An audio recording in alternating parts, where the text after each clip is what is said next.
What does contraband mean? Have you ever wondered how a term like contraband evolved during a major conflict like the American Civil War?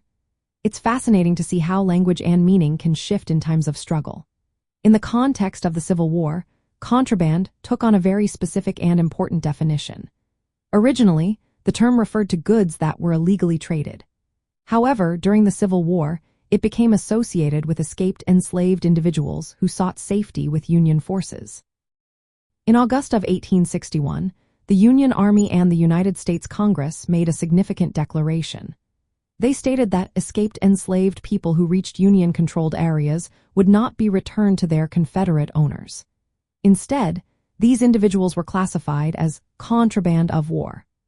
This meant they were considered captured enemy property, allowing the Union to legally keep them and utilize their labor to support the war effort. The policy began with Union General Benjamin Butler at Fort Monroe, Virginia. He refused to return 3 escaped enslaved people to their Confederate owners, effectively labeling them as contraband.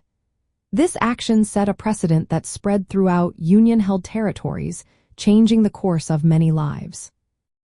Contrabands were often assigned to non-combat roles.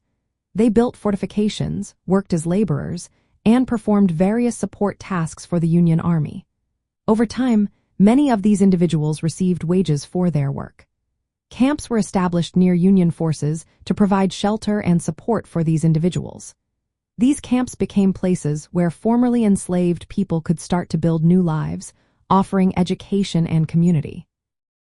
By 1863, thousands of contrabands enlisted in the United States colored troops, directly contributing to the Union war effort as soldiers.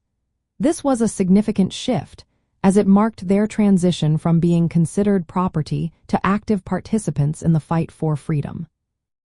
By the end of the war, there were over 200 contraband camps across the southern United States.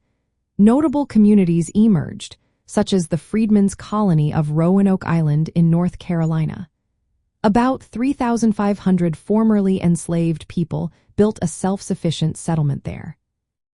In summary, during the American Civil War, contraband referred to escaped enslaved individuals who were classified as captured enemy property by the Union.